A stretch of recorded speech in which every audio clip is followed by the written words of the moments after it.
And so I either had to quit on my goals or had to quit on my job. Hmm. And I decided to quit on my job and not quit on my goals because I believe like I wanted them more. Life.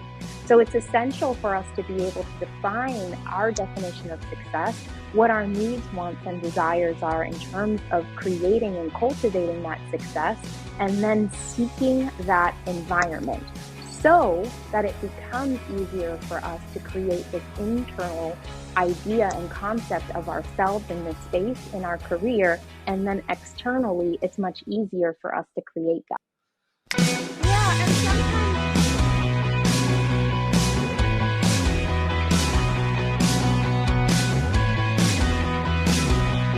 All right, welcome back to this episode of the How to Get a Job podcast. And I know this sounds super crazy, but today we're gonna teach you how to quit your job. I know you're probably like, God, what the heck are you doing, Daniel? Where are we going?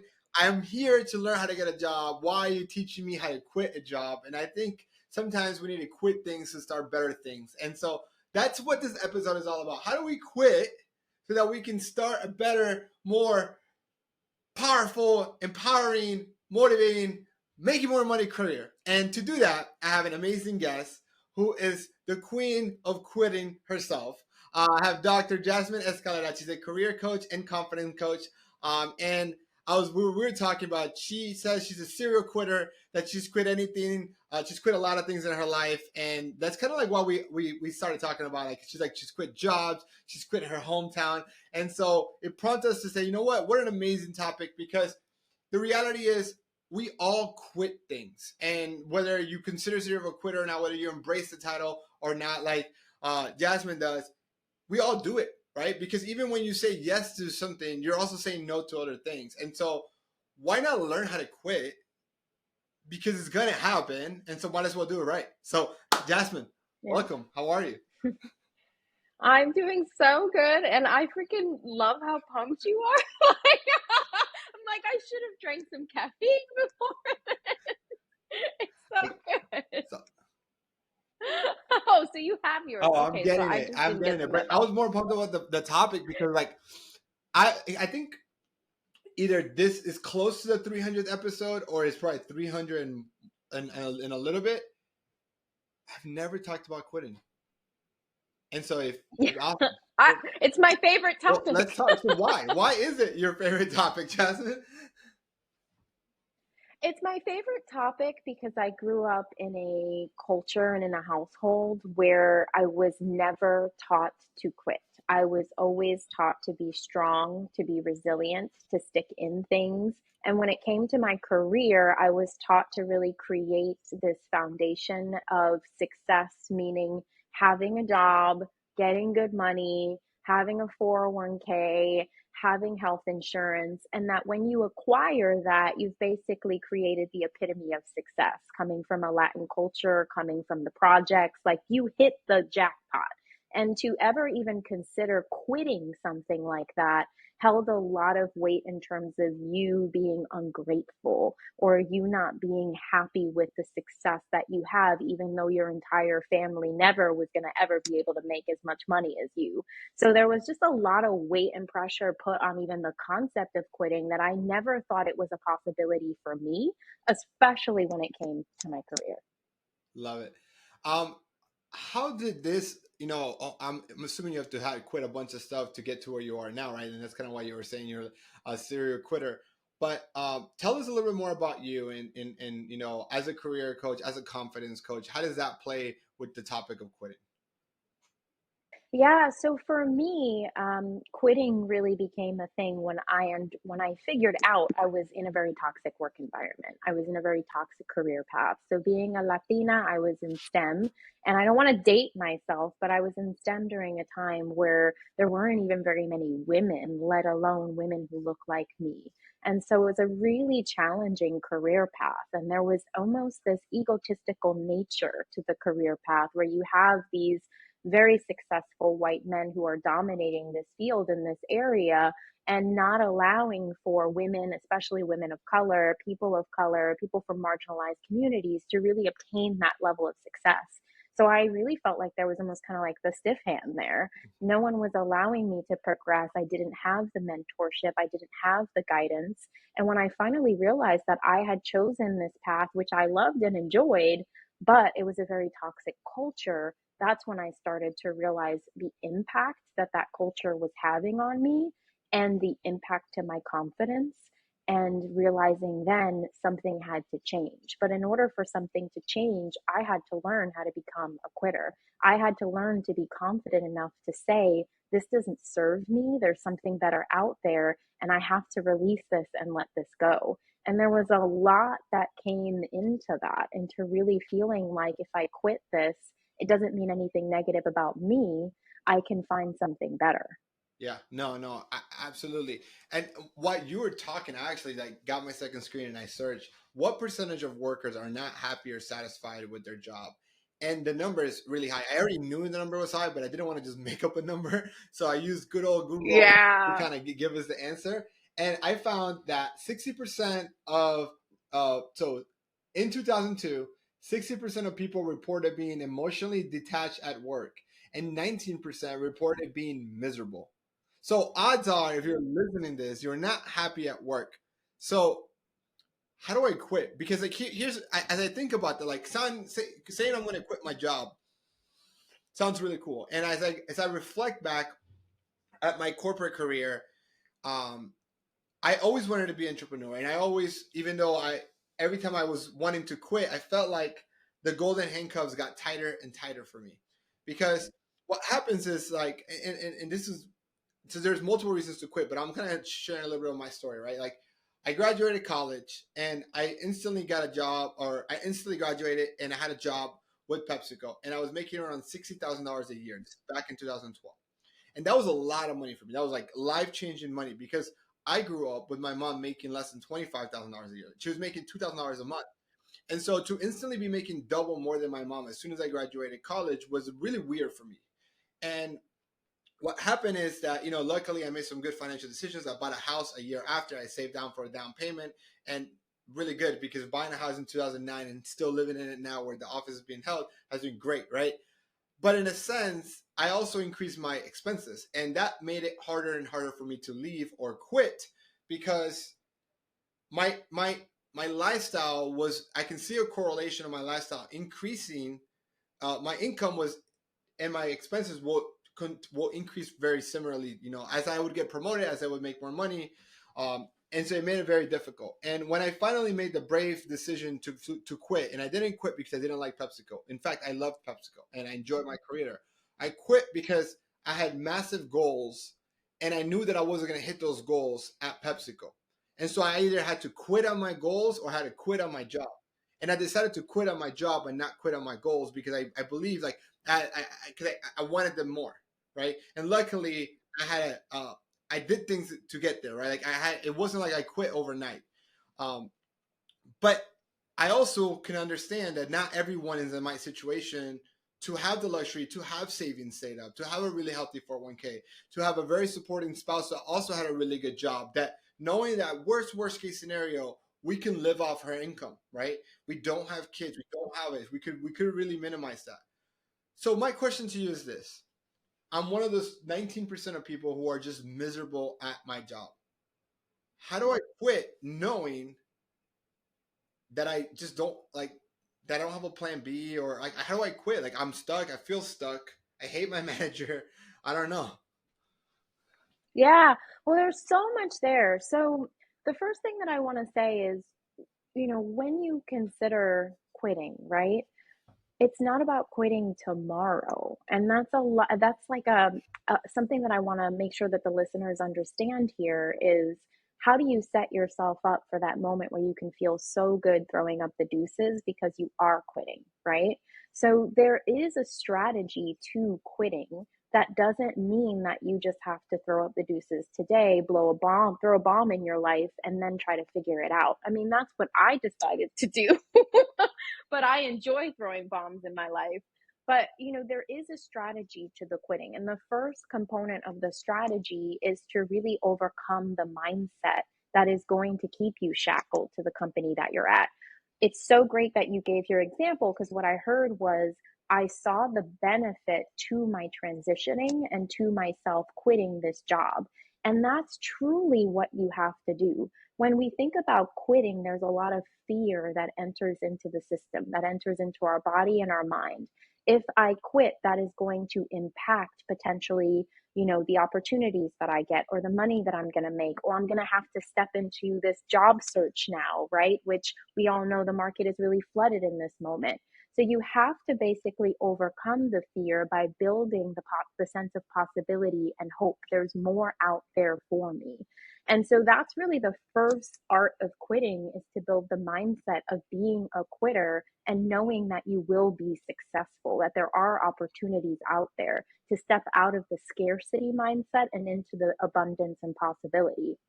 But then it's really about thinking, can I quit my job right now? You had the opportunity to have some savings and some things that you had lined up. But if you don't have that, really creating that strategy and that exit plan, right? And I love to do even some like visualization exercises with my clients when they're considering quitting. I love to have them write their resignation letter, the real resignation letter that they're going, the one that they would really want to write, not like the BS one of I resign. No, like write it out. Visualize yourself like leaving this opportunity. And then to really think about the exit plan and strategy so that you do have the capability to quit on your terms, because this is really truly all about you. So it's about building the mindset of quitting, stepping out of the fear and the scarcity, knowing that there are better opportunities for you and more exist, having that sense of possibility and hope, and then really creating your exit strategy, your quitting strategy, which doesn't have to be, I'm leaving today. And I think a lot of individuals get that confused. It's like, oh, I'm quitting. I'm just going to quit tomorrow. It's not what you have to do, but you have to leave. Yeah. So it's interesting. So a couple of things that I'm kind of like thinking there. It's like a couple of things. Like, as I think through my career, and I think about the conversations I had with really close friends that have come to me for career advice, more not so much as clients, but more of like, people around my age who've graduated around the same time I did, who've been, I would say more mid-career, senior career type of individuals. And they say, hey, I just want to quit. Like, I'm just not happy. A lot of times I see that it comes down to their boss. They have a really bad manager that's making their life miserable. Their life miserable at work, which you spend more time at work than you spend with your family, that then translate into you being miserable in a bad mood with your significant other, with your kids, with your family, with your friends, and starts affecting your life outside of work. So then you're like, you know what? The solution is to quit. And so I think, to me, like, I think it's, and I say all this to say, it's like, I think would it make sense first to understand what's causing you to want to quit, and say, is this, and understand that, like, and have that internal locus of control to say, I can control this. So sure, you might say, well, Daniel, like, the manager is the issue. It's not, I'm not the issue, it's the manager's the issue. But there's also ways, can I learn to manage my manager, right? Can I set boundaries for my manager who's calling me on the weekends, right? Can I have those conversations? Can I move to a different department, right? I don't have to quit the company sometimes, right? I could just quit the manager, I can quit the role, I can move to a different team. And then secondly, from there, it's like, okay, if I made the decision to quit, where do I want to be? How do I ensure that I don't fall into the mistake of thinking like, hey, the grass is greener on the other side.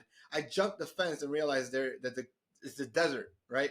And it's actually in a worse role. So like, how do you suggest thinking about this? So do you suggest just quitting on impulse, or can we talk a little bit more about, is there a strategy, a system that Yeah. I should be thinking about before making Yeah. those decisions? Yeah, so I want to tackle the first thing you mentioned, then I'll tackle the second. So in terms of the first thing, it's almost kind of like, am I at my wit's end? Like, or is there really anything that I can do here to create change? And that's one of the first questions I always ask my clients, right? Because as humans, right, having these very difficult conversations with your manager, with your company about feeling valued, about feeling undermined, needing boundaries and setting boundaries. Those are hard conversations for us as humans to have, right? So, oftentimes, what I've recognized and what I've seen this can happen is that people are having these internal feelings and conflicts, but they're not expressing them externally, Mm, right? So, I don't like my boss because they micromanage me, or I feel like my company doesn't value me. But then you're not communicating those needs externally. And so you can get triggered to want to leave the situation or quit, but that's how you get into the cycle, right? Because nothing's actually changed. Like you haven't changed the fact that you don't have any boundaries. You haven't changed the fact that you can have these conversations and advocate for yourself. So, yes, one of the key things to really think about is, have I advocated for myself? Have I talked to people about what I need and desire in my career to be successful? Have I had these conversations? There is a caveat to that, though. If you feel like you have and it's still not changing, then of course you have to change your environment. But if you feel as though your environment, which was the case with me, is so incredibly toxic and you have tried and nothing's changed, then it's just building that awareness that nothing truly is going to change, right? So I'm a strong advocate for, it's you. You have to build the systems to be successful in your career. And that means understanding your needs, wants, and desires and communicating those to the external world. But I also am a firm believer in that the fact that if the external world is not going to accommodate that, then there's nothing you can do there, right? You are stalled. You are not going to be able to achieve the things that you want. And then, in terms of your second part of the equation here, and the question is, yes, I work with all of my clients to understand, what is it that you need as a professional of color and as a woman of color to be successful in your career and to thrive. And I don't mean just money and professional growth opportunities. When I define a toxic workplace, I define it as a space in which you cannot come as your truest, authentic self and show up as you every single day. And that is at the core and essence here. If we cannot show up in this space or show up in this aspect of our lives as the most purest, authentic version of ourselves, expressing our needs, wants, and desires, it's not going to work. So we get to the core of what that is. What do you need to feel as though you can be successful here? And that's essential for any even job seeker, right? So we have this concept of, there's this really old saying of like, you work a great job, you'll never work a day in your life. yeah. And although I believe that, I think that's only 50% of the equation. The other 50% of the equation is you have to be in the right environment to be able to cultivate your definition of success. You have to be in the right space where you can be successful. It's not just about the job. You can love what you do, but it doesn't provide you the opportunities you need to cultivate your level of success, like you were talking about in terms of your story. So it's essential for us to be able to define our definition of success, what our needs, wants, and desires are in terms of creating and cultivating that success, and then seeking that environment so that it becomes easier for us to create this internal idea and concept of ourselves in this space in our career. And then externally, it's much easier for us to create that. Yeah. No, I love it. I love it. Everything you're sharing is so amazing. Um, Another thing I was thinking about, right, is understanding like to quit, I need to have, so we talk about having another game plan after, right? But I think about anytime when you're negotiating and whether you're a quitter or not, it's like when you're making a decision, it's like the person with the most options has more leverage, and the person generally with more leverage generally can dictate what the outcome better, right?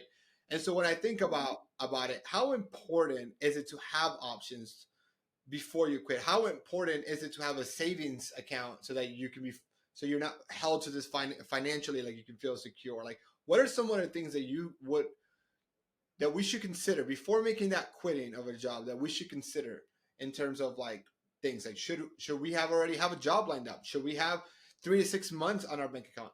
I'm just shooting ideas. I'm not really sure, right?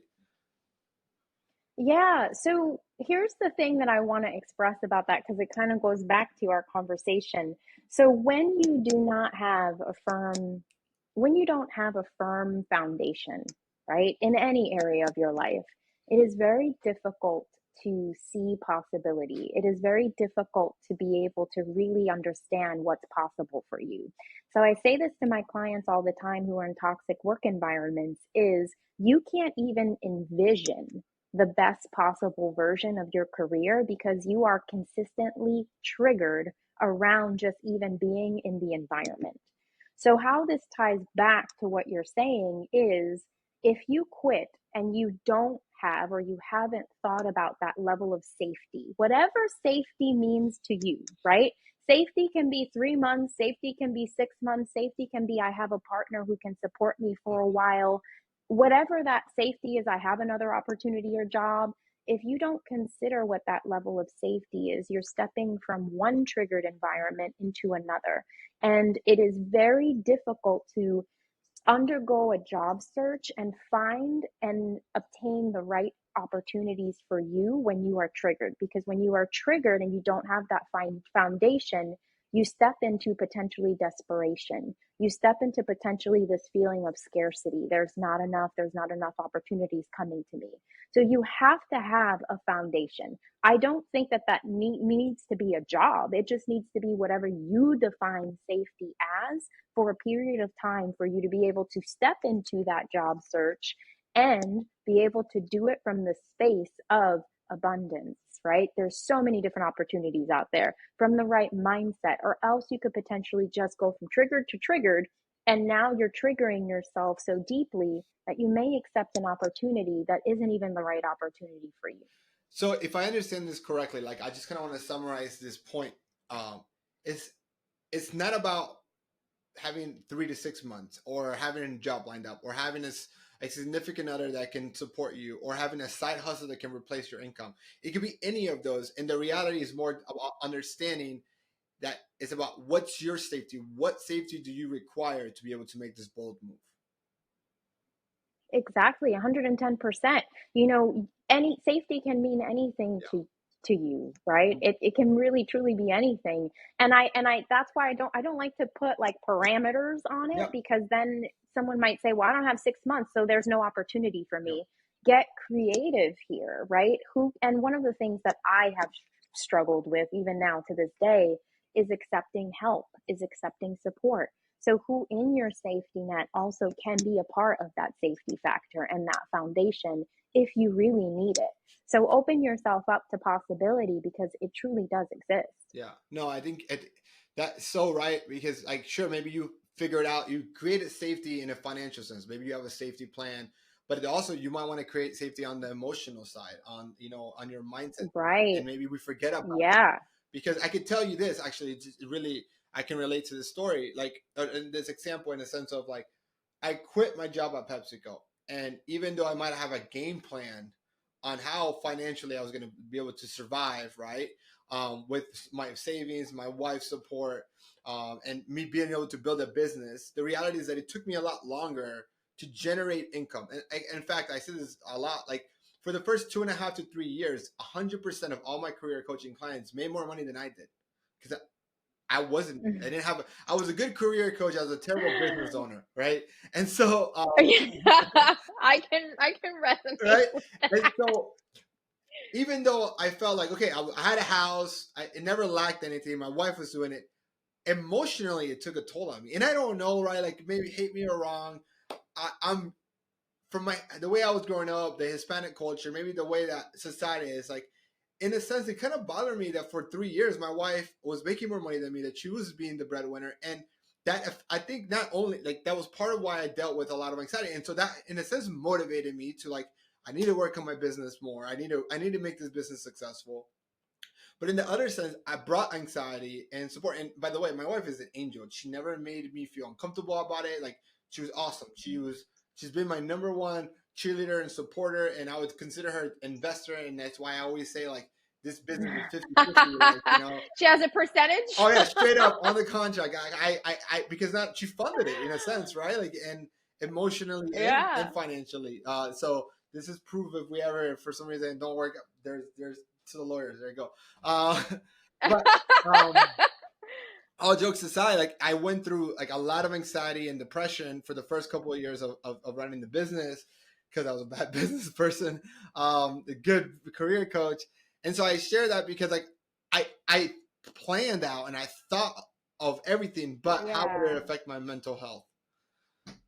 Yeah, and sometimes, it's so interesting because I love that you shared this because sometimes, okay, so I'm a firm believer in that when you step outside of your comfort zone, you are, in essence, being called to focus on specific areas of your life that you need to focus on to be able to heal or take yourself to the next level or grow.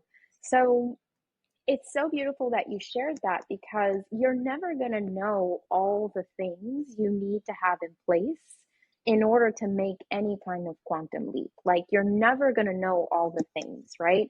I think financials is really important. Knowing that you're going to be covered foundationally from a financial perspective is important because that's just one of our biggest triggers as humans, right? That triggers safety, that triggers security, that triggers like the feeling of can I really exist and live, right? So that's something that I always tell people to really have on point. But then I always tell them to expect the discomfort, right? Expect that there are going to be components of this that are not going to be comfortable. One of the biggest challenges so many of my clients have is an identity crisis.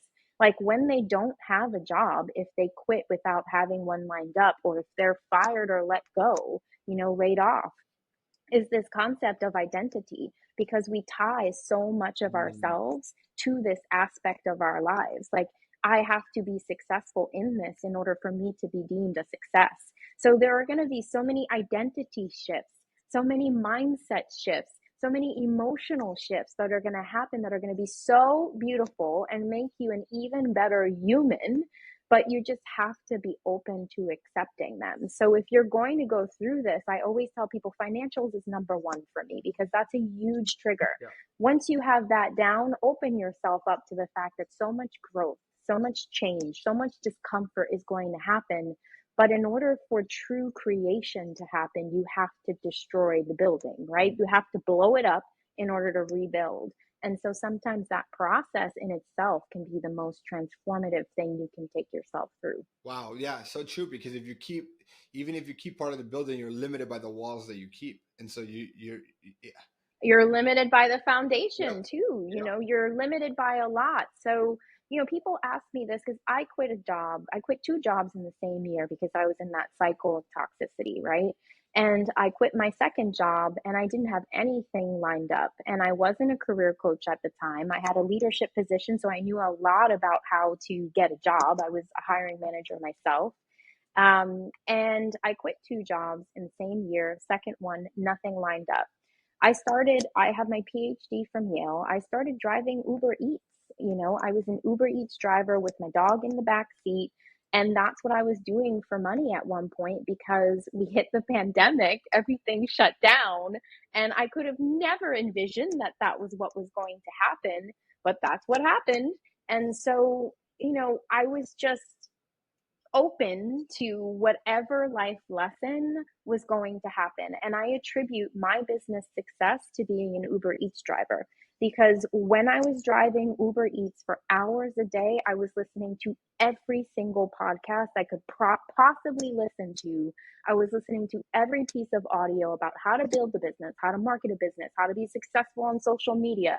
I was listening to Oprah Super Soul sessions to just be able to get some concepts about mindset. Like, I was doing everything to immerse myself into this next phase that I wanted to take myself through.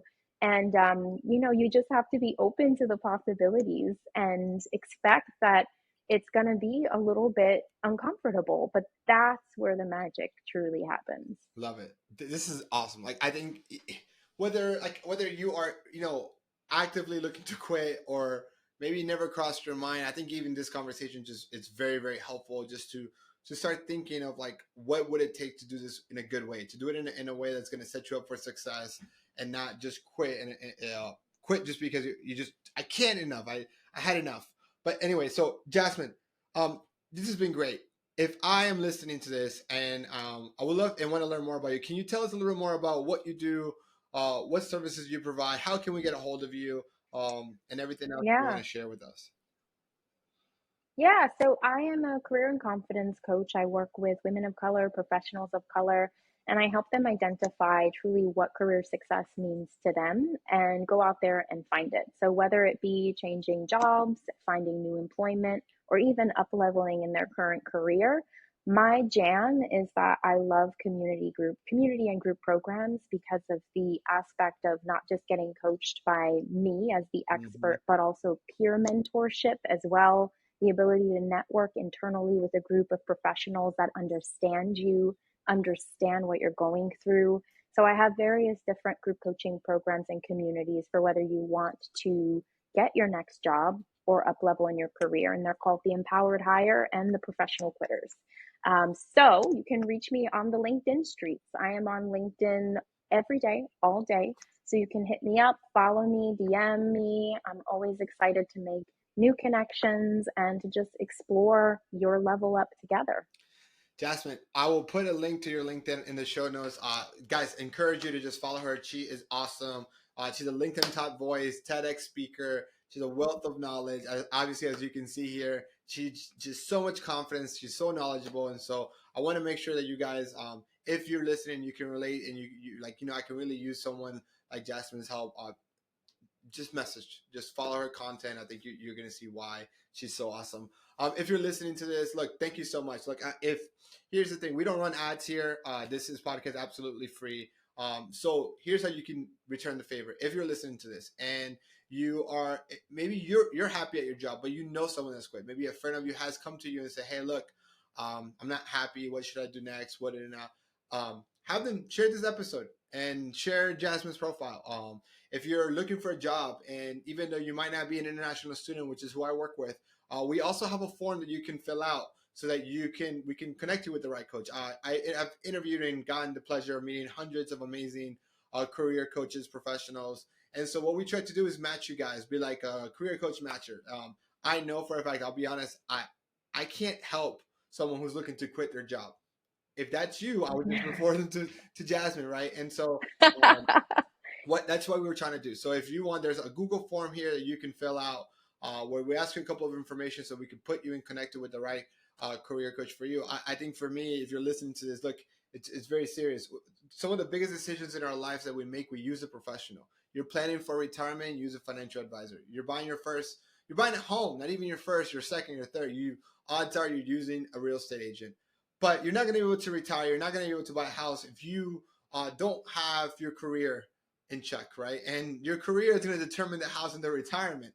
And so I would highly suggest working with a career coach. And it doesn't need to be me because odds are I can't even help you because you're not an international STEM student. But odds are also that there's an amazing career coach out there. So whether you fill the form or you find one on LinkedIn, my suggestions to you is to talk to at least three of them. See which one can solve your problem the best, but work with someone because I do think that's one of the best investments you can make.